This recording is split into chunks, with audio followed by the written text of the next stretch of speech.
किसी का अपमान मत करना। और अगर कोई तेरा अपमान करे तो गुस्सा मत होना। सुन रहे हो ना भाई बात? एक, किसी का अपमान नहीं करना। दूसरा, अगर कोई तुम्हारा अपमान करे तो गुस्सा मत होना।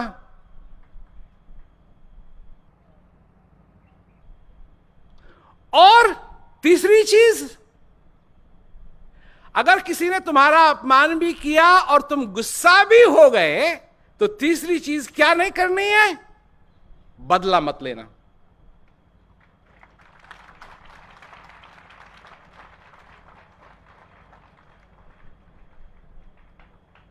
ये तीन चीज अगर तू करेगी द्रौपदी, तो तेरे कारण कोई नहीं मरेगा, तेरे कारण कोई खून की नदियां नहीं बहेंगी।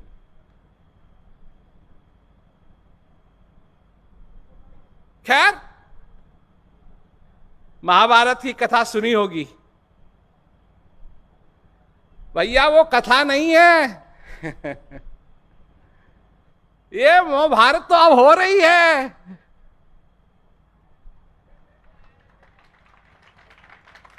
वो कोई कहानी नहीं है, ये तो यहां हो रही है।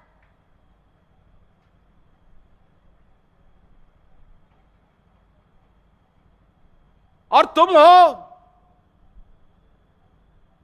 तुम पे निर्भर है, तुम पे निर्भर है। वो सिर्फ कहानी नहीं है, वो तो असली चीज है। और इस कहानी के बीच में अगर तुम तीन चीज कर सके,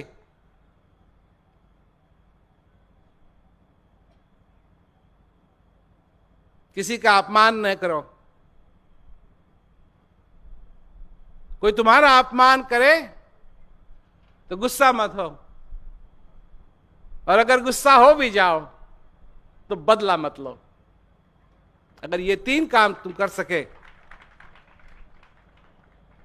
तो ये दूसरी महाभारत बनेगी, जिसमें लड़ाई नहीं है, सिर्फ ज्ञान है, जिसमें आनंद है, जिसमें सब लोग मिल के रहते हैं।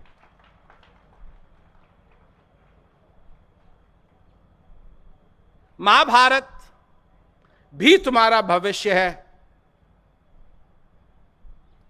और एक और भविष्य है तुम्हारा, जिसमें तुम शांति से, आनंद से अपनी जिंदगी गुजार सकते हो। यह भी संभावना है। तुमको ये चूज करना पड़ेगा कि तुम क्या चाहते हो। लड़ाई चाहते हो या शांति चाहते हो?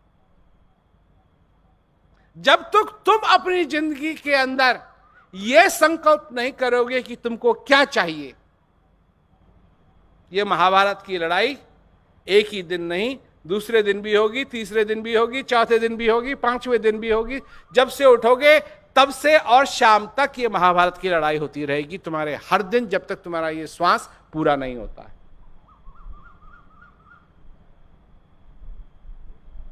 तीन चीजें,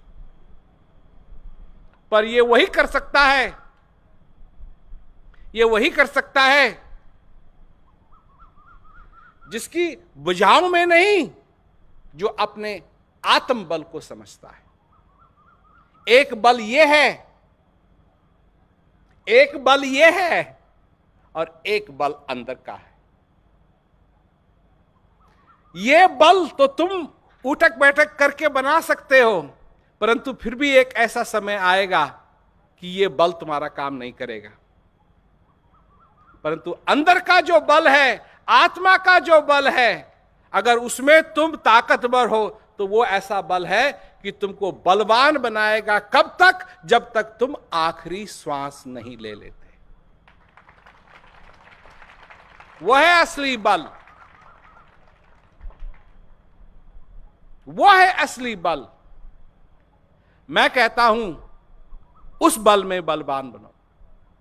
वो जिस बली के पास वो बल है,